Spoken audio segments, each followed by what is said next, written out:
to injury to a child, a first-degree felony. I've received the pre-sentence report as well as I've visited with the attorneys. And for the record, we have also Ms. Randy King here, who is the assistant district attorney that handled the termination and CPS kind of portion of this case with regard to the children. I've received, has everyone had an opportunity to review the pre-sentence report? Yes, Your Honor. Are there any additions or corrections to that report? No. No additions or corrections. Ms. Smolfino? Judge, I would just ask the court take judicial knowledge of the conversation we have had with the court and the understanding that this has been discussed at length upstairs. Ms. King has also provided me a tremendous amount of guidance, which I thank her and appreciate everything she's done with her wealth of knowledge and experience in guiding me through this case. I know the facts themselves are extremely egregious. It's difficult for all of us to look at. I would recommend Ms. Schultz is getting this opportunity because she has availed herself of certain things and tried to make progress. The children, her rights have been terminated, which she voluntarily gave them up, and they have been relocated out of state to a stable environment where they will not have to testify against their mother, which was something that we took into a great deal of consideration. I would ask the court consider special needs safety in lieu of ISF cognitive. I think it is a more lengthy and a more appropriate term in custody as either an upfront type of sanction, but more so to give her the tools to be successful on this probation, because as the court is aware, and I'm sure Mr. Samuel has advised Ms. Schultz, and I do not mean this statement to seem punitive, but if Ms. Schultz is back before you on a violation of this probation because of this opportunity she's been given, the amount of time that the state will be asking for will be overwhelming. Thank you, Ms. Smolfino. Anything, Mr. Samuel? Yes, Your Honor. I understand the position of the state. However, I have to look at things from the position of the individual. The pre-sentence investigation report shows that she has no prior criminal history. It shows that she has no drug problem. There is a question about the alcohol. However, we believe that that can be done without the need of the inpatient treatment of the ISF. We believe that she's finally working. That is one of the most important things that she has to deal with in what she's gone through. She's experienced the trauma of relationships, and I think all of that is stated in the pre-sentence investigation report. But what you do not hear is the experience with the other partners of the children. She has carried this burden. She has tried to do the best that she could at the time. She's educated, she has a degree, but she has not been able to find employment. She's finally working, you know, and we just ask that this be held in advance for at least 90 days. That will show if there's an alcohol problem. That will show if there are other problems that she's experienced. She has been to a mental health specialist for counseling, and she will get with them again. And we believe that if that is a part of the order for mental health compliance and conditions, she can do that. But let her prove to the court that this is not just her as it is today. This is a result of everything that she's experienced in her life at this point. I just pray that the court will have mercy on her and give her that opportunity. Well, Ms. Schultz, you're getting mercy today. You're getting mercy from these ladies as well as myself, if I go along with this agreement. Mr. Samuel has worked very hard and is very passionate about helping you, and I appreciate that. My position on this is based on a couple of things. One, the horrendous nature of this offense and what you put all of your children through, all 10 of them, is beyond anything that I have seen in 30 years of practicing law. 30. And so you're not walking out of here today My initial thought was some upfront time, but if I'm going to stick you in jail, then I might as well put you somewhere where you're getting some help that you need so that when you are released, you hopefully will be able to be a productive part of our society. But whatever trauma you've been through is incomparable to the trauma that you've put your children through.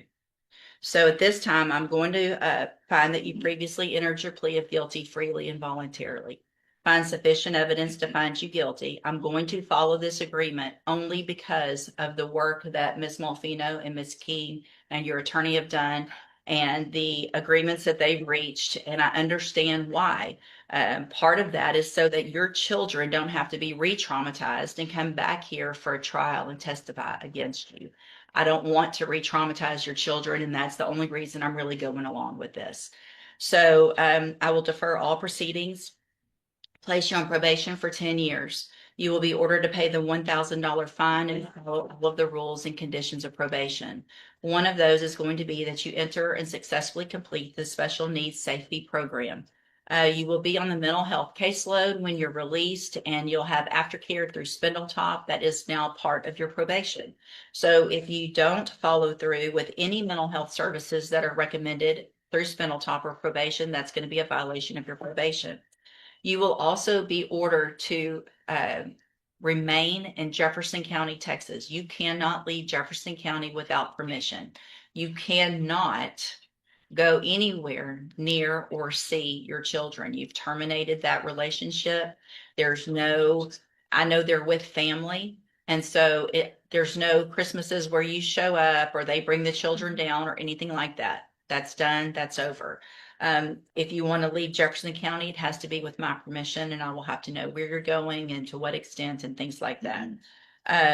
If you do everything you're supposed to do on this probation, I cannot stress enough what kind of opportunity this is that you're being given. If you, however, violate any condition of probation, if you're back here in court, obviously this isn't a case that I will ever forget.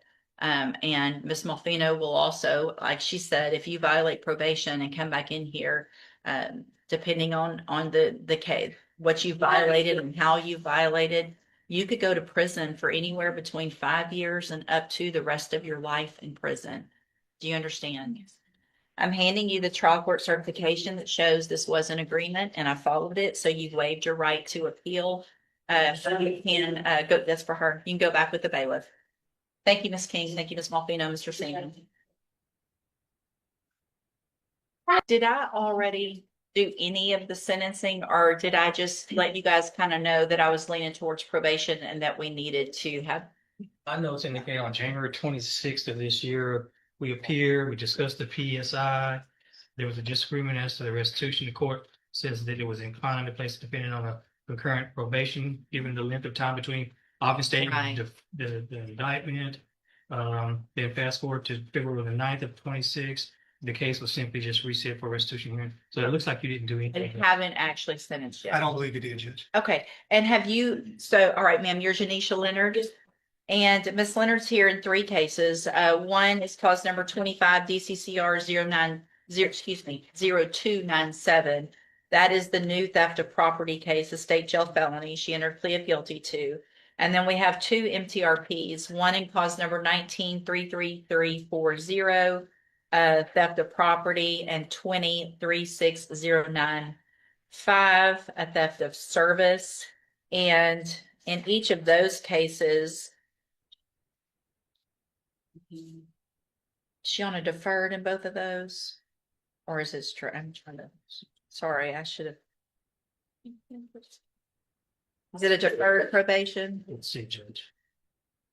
No, they're straight probation, Judge. Okay. Yes. So they were deferred and then we were here. And then revoked that deferred and reassessed and did the 2/5 at some point. Is that correct? The last information I have in my files is she was on a straight post-conviction probation. I don't know if she initially was on deferred or not. Yeah. I Okay. don't know. All right.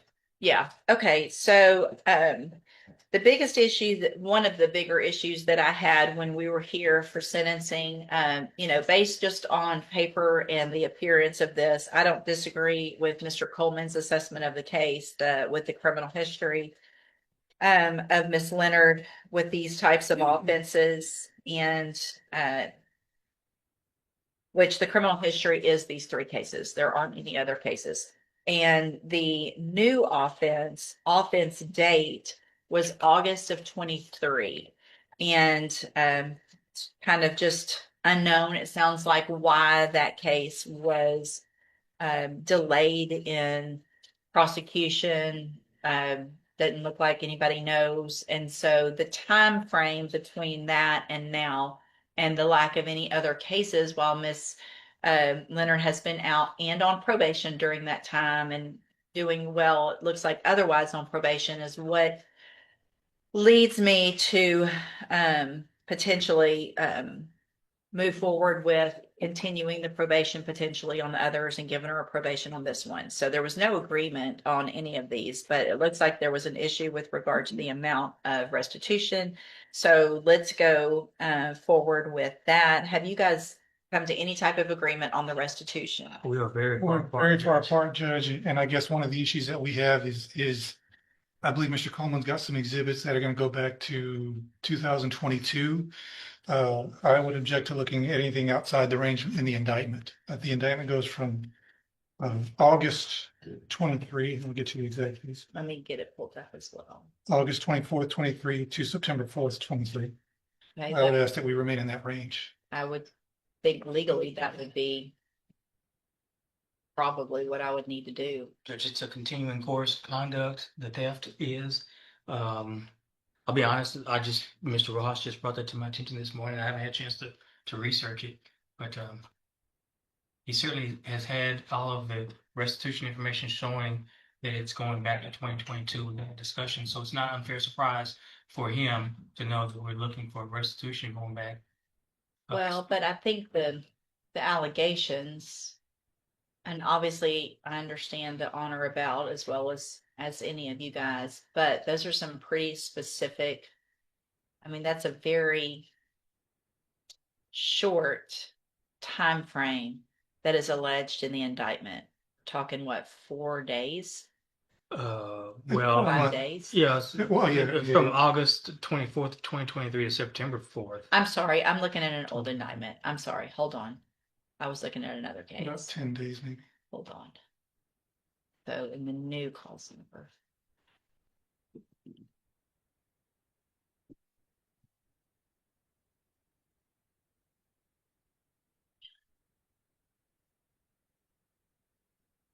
So yeah, this one is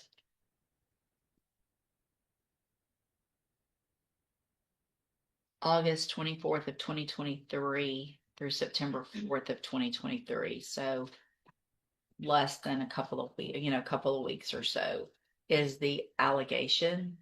And I don't want to have to keep coming back here. But I think to go back, if it was a few weeks off or a month or two off, but if we're talking years of requesting that, then I think that's something that indictment needs to allege. And so we can go forward with that time frame today. I think legally that's where we need to be. She's already pled to it, so I think it's kind of late to amend the indictment. So with regard to the time frame of August 24th through September 4th of 2023, what is the amount between that time frame? Do you guys have that?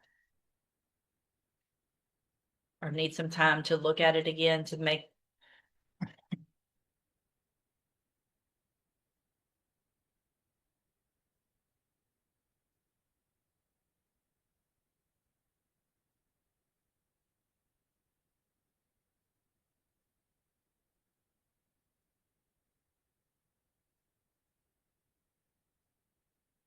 And I mean, and the unfortunate, I want to make sure you guys know how I am. If someone has had something stolen, I want them made whole as much as possible. I just don't think we can go back Sure, Judge. that far legally. So I want to make sure that the victim understands that as well, that we've got kind of a limited time frame here that we need to move forward on if I'm going to order restitution and probation.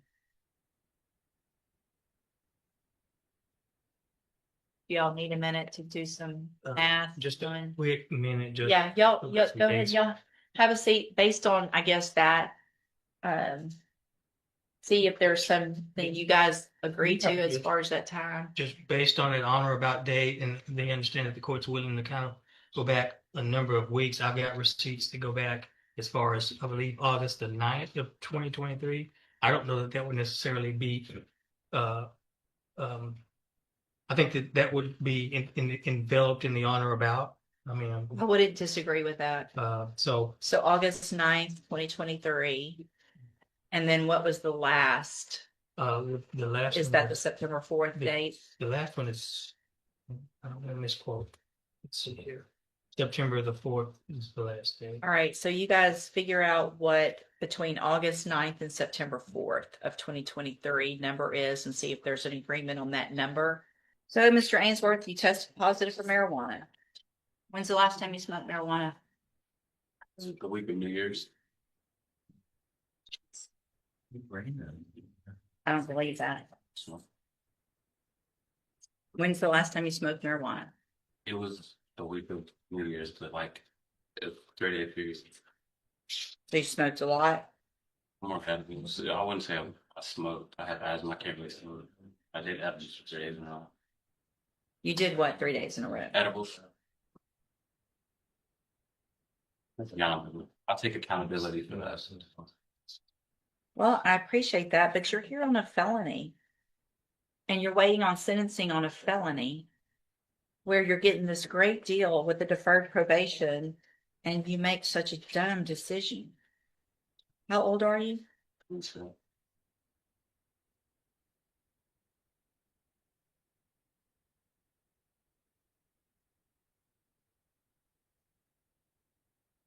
All right. You have no history.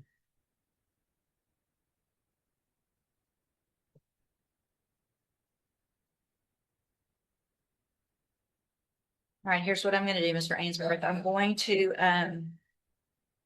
find that you previously entered your plea of guilty freely and voluntarily. I'm going to, excuse me, find sufficient evidence to find you guilty. I'm going to follow the agreement that you made with the district attorney. I'm going to defer all proceedings and place you on probation for 4 years. You're ordered to pay a $500 fine and to follow all of the rules and conditions of probation.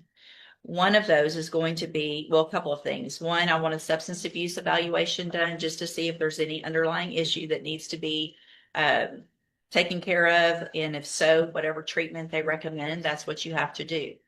In addition, I am going to order that you wear a drug patch for some amount of time between now and whenever probation feels like it's been long enough. You need to have that drug patch on within 24 hours.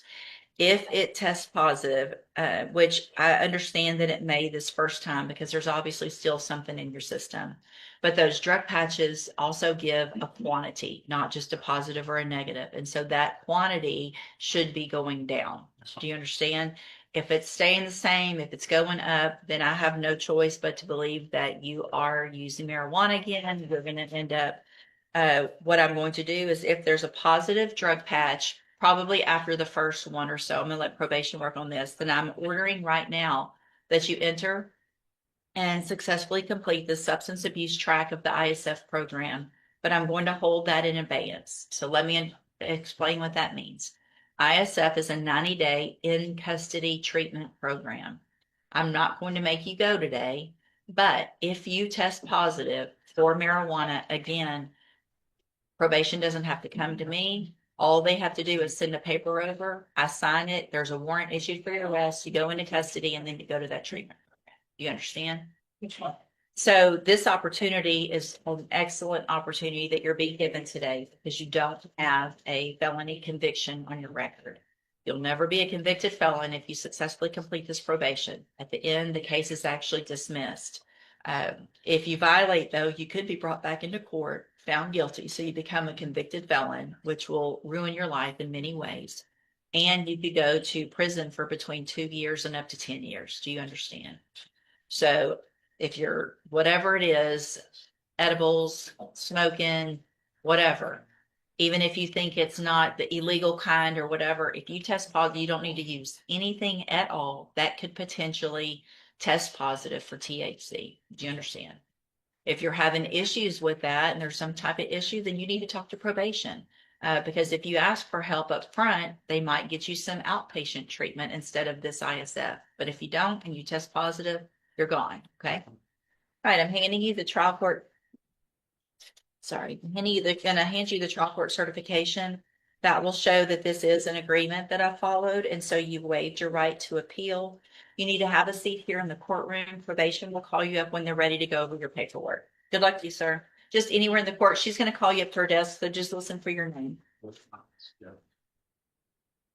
And here comes one of the biggest gamble moments in any courtroom. The defendant has been offered a deal, but he's choosing to take his chances instead. That's a constitutional right, but it's also a risky move. Once a case gets this close to trial, many judges make it clear that earlier plea offers may disappear forever. Would you take the deal or roll the dice with the jury?